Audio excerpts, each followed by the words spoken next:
ಈ ಹೊತ್ತಿನ ರಾಜ್ ನ್ಯೂಸ್ನಲ್ಲಿ ಮೊದಲ story RSS versus Priyank Kharge ಅನ್ನುವಂತಹ ಸಮರ ಈಗ ಮತ್ತೆ ಶುರುವಾಗ್ತಾ ಇದೆ. ಈಗೇನಾಯ್ತು ಅಂತಂದ್ರೆ ಮೋಹನ್ ಭಾಗವತ್ ಅವರಿಗೆ ಪತ್ರವನ್ನ ಬರೆದಿದ್ದಾರೆ ಗೃಹ ಸಚಿವ ಪ್ರಿಯಾಂಕ್ ಖರ್ಗೆ ಅವರು. ಏನಂತ ನೋಡಿ, ನೀವು 100 ವರ್ಷದ ಶತಮಾನೋತ್ಸವ ಸಂಭ್ರಮದಲ್ಲಿದ್ದೀರಿ. ಅದು ಕೇವಲ ಆಚರಣೆ ಆಗೋದಲ್ಲ, ಒಂದು ಸಾಂವಿಧಾನಿಕವಾಗಿ ಬದ್ಧತೆಯನ್ನ ತಗೊಂಡು ಈಗಲಾದರೂ ರಿಜಿಸ್ಟರ್ ಮಾಡಿಸ್ಕೊಳ್ಳಿ, ನೋಂದಣಿಯನ್ನ ಮಾಡಿಸ್ಕೊಳ್ಳಿ ಅಂತ ಪತ್ರವನ್ನ ಬರೆದಿದ್ದಾರೆ. ಆರ್ಎಸ್ಎಸ್ ಸಹ ಸಂಚಾಲಕ ಮೋಹನ್ ಭಾಗವತ್ ಅವರು ಪತ್ರ ಬರೆದಿರೋದು ಪ್ರಿಯಾಂಕ್ ಖರ್ಗೆ ಅವರು. ತಾವು ನಿಯಮಗಳನ್ನ ಗಾಳಿಗೆ ತೂರುವ ಆರ್ಎಸ್ಎಸ್ ನಿಯಮಗಳ ಪಾಲನೆಯ ಬಗ್ಗೆ ಮಾತನಾಡೋ ನೈತಿಕತೆ ಇಲ್ಲ ಅಂತಂದಿದ್ದಾರೆ. ಆರ್ಎಸ್ಎಸ್ ಕೂಡ ದೇಶದ ಕಾನೂನಿಗೆ ಬದ್ಧವಾಗಿರಬೇಕು, ದೇಶದ ಕಾನೂನಿಗೆ ಮಾದರಿಯಾಗಿ ಬದ್ಧರಾಗಿರ್ಬೇಕಲ್ವಾ. ಮೋಹನ್ ಭಾಗವತ್ ಅವರಿಗೆ ಪತ್ರದ ಮೂಲಕ ನೋಂದಣಿ ಮಾಡಿಸ್ಕೊಳ್ಳಿ ಅಂತ ಆಗ್ರಹಿಸ್ತಾ ಇದ್ದಾರೆ. ಈ ಹಿಂದಿನಿಂದಲೂ ಕೂಡ ಆರ್ಎಸ್ಎಸ್ ವರ್ಸಸ್ ಪ್ರಿಯಾಂಕ್ ಖರ್ಗೆ ಅನ್ನುವಂಥ ವಾರ್ ಇದ್ದೇ ಇತ್ತು.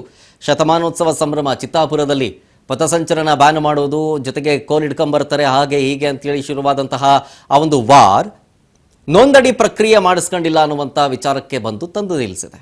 ಈಗ ಆ ವಾರ್ ಮುಂದುವರಿತಾ ಇದೆ. ಈಗ ನೋಡಿ, ಪ್ರಿಯಾಂಕ್ ಖರ್ಗೆ ಹೋಮ್ ಮಿನಿಸ್ಟರ್ ಪತ್ರ ಬರೆದಿರೋದು ಆರ್ಎಸ್ಎಸ್ ಸಹ ಸಂಚಾಲಕ ಮೋಹನ್ ಭಾಗವತ್ ಅವರಿಗೆ. ಆ ಪತ್ರದಲ್ಲಿ ಏನಿದೆ ಅಂತ ಗಮನಿಸ್ತಾ ಇದ್ದೀರಿ ಟಿವಿ ಸ್ಕ್ರೀನ್ ಮೇಲೆ. ಅದು ಇಂಗ್ಲಿಷ್ನಲ್ಲಿದೆ, ನಾನು ಕನ್ನಡದಲ್ಲಿ ಎಕ್ಸ್ಪ್ಲೇನ್ ಮಾಡೋ ಪ್ರಯತ್ನ ಮಾಡ್ತೀನಿ. ರಾಷ್ಟ್ರೀಯತೆ, ಶಿಸ್ತು ಮತ್ತು ಕರ್ತವ್ಯದ ಕುರಿತು ನಿರಂತರವಾಗಿ ಮಾತನಾಡೋ ಸಂಘಟನೆಗೊಂದು, ಅಂದರೆ ಆರ್ಎಸ್ಎಸ್ಗೆ ಬರೆದಿರೋ ಪತ್ರ ಇದು. ಅದರಲ್ಲಿ ಬರೆದಿರೋ ಉಲ್ಲೇಖ ಆಗಿರುವಂಥ ಪದಗಳ ಬಗ್ಗೆ ಹೇಳ್ತಾ ಇದ್ದೀನಿ. ಪಾರದರ್ಶಕತೆ, ಕಾನೂನಿನ ಅನುಸರಣೆ ಮತ್ತು ಭಾರತದ ಸಂವಿಧಾನದ ಬಗೆಗಿನ ಗೌರವವನ್ನು ಅಷ್ಟೇ ದೃಢವಾಗಿ ಪ್ರದರ್ಶಿಸಬೇಕು. ಸಾಮಾನ್ಯ ಭಾರತೀಯರು ನಿಯಮಗಳನ್ನು ಪಾಲಿಸಬೇಕೆಂದು ಒತ್ತಾಯಿಸುತ್ತಲೇ ತಾನು ಮಾತ್ರ ಅದೇ ನಿಯಮಗಳಿಂದ ವಿನಾಯಿತಿ ಪಡೆದುಕೊಳ್ಳುವ ನೈತಿಕ ಹಕ್ಕು ಆರ್ಎಸ್ಎಸ್ಗೆ ಇಲ್ಲ. ಇದು ಪ್ರಿಯಾಂಕ್ ಖರ್ಗೆ ಅವರು ಬರೆದಿರೋ ಲೆಟರಲ್ಲಿ ಉಲ್ಲೇಖ ಆಗಿರೋ ಪದಗಳು. ಆಮೇಲೆ ಕಾರ್ಮಿಕರು, ಸಣ್ಣ ಸಂಘ ಸಂಸ್ಥೆಗಳು, ಧಾರ್ಮಿಕ ಸಂಸ್ಥೆಗಳು, NGOಗಳು, ಟ್ರಸ್ಟ್ಗಳು, ಕಂಪನಿಗಳು ಮತ್ತು ನಾಗರಿಕರು ನೋಂದಣಿ ಬಹಿರಂಗಪಡಿಸುವಿಕೆ, ಲೆಕ್ಕ ಪರಿಶೋಧನೆ ಮತ್ತು ತೆರಿಗೆ ಪಾವತಿ ಬದ್ಧರಾಗಿದ್ದಾರೆ. ಆದ್ದರಿಂದ ಆರ್ಎಸ್ಎಸ್ ಕೂಡ ಹಾಗೆ ಮಾಡಲಿ, ದೇಶದ ಕಾನೂನಿಗೆ ಮಾದರಿಯಾಗಿ ಬದ್ಧರಾಗಿರಬೇಕಲ್ವಾ ಅಂತ ಬರೆದಿದ್ದಾರೆ. ಅಷ್ಟೇಗಲ್ಲ, ಆರ್ಎಸ್ಎಸ್ ತನ್ನ ಶತಮಾನೋತ್ಸವ ಕಾರ್ಯಕ್ರಮ ಆಚರಿಸಿಕೊಳ್ಳುತ್ತಲ್ಲ, ಅದ್ರ ಬಗ್ಗೆನೂ ಮಾತಾಡಿದ್ದಾರೆ. ಈ ಶತಮಾನೋತ್ಸವದ ಸಂದರ್ಭವನ್ನು ಕೇವಲ ಆಚರಣೆಗಾಗಿ ಮಾತ್ರ ಅಲ್ಲ, ಸಾಂವಿಧಾನಿಕವಾಗಿ ಆತ್ಮಾವಲೋಕನಕ್ಕಾಗಿಯೂ ಬಳಸ್ಕೊಳ್ಬೇಕು ಅಂತ ನಾವು ಆಗ್ರಹಿಸ್ತೀವಿ. ಪ್ರಿಯಾಂಕ್ ಖರ್ಗೆ ಅವರು ಹೇಳಿರೋದು.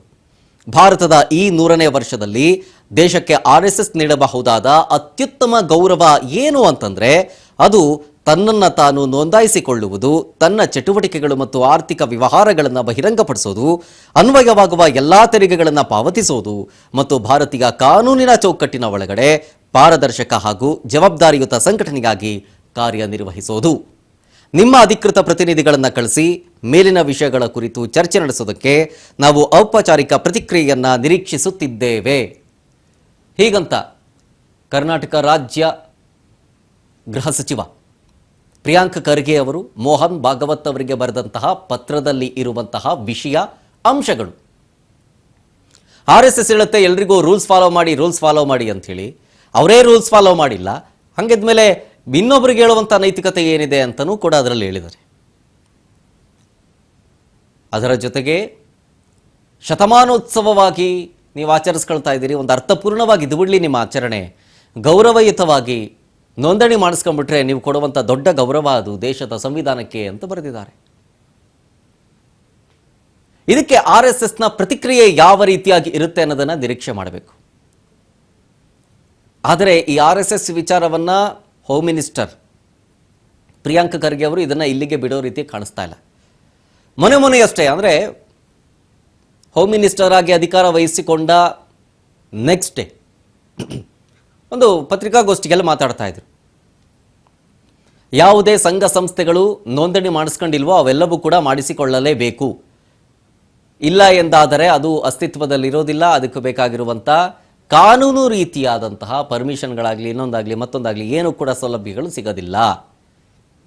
ಹಾಗಾಗಿ ಎಲ್ಲ ಸಂಘ ಸಂಸ್ಥೆಗಳು ನೋಂದಣಿ ಮಾಡಿಸ್ಕೊಳ್ಬೇಕು, ಇನ್ಕ್ಲೂಡಿಂಗ್ RSS ಅಂತ ಮೆನ್ಷನ್ ಮಾಡಿದ್ದಾರೆ. ಇದು RSSಗೆ ಹೇಳಬೇಕು ಅಂತ ಅಥವಾ RSSಗೆ ಮಾಡಬೇಕು ಅನ್ನುವಂಥ ಒಂದು ರೂಲ್ಸ್ ಅನ್ನೋ ರೀತಿಯಾಗಿ ಕಾಣಿಸ್ತಾ ಇದೆ ಅಂತ ರಾಜಕೀಯ ಪಂಡಿತರು ಹೇಳ್ತಾ ಇರುವಂಥ ಮಾತು. ನೋಡೋಣ ಇದಕ್ಕೆ RSSನ ರಿಯಾಕ್ಷನ್ ಹೆಂಗಿರುತ್ತೆ ಅಂತ.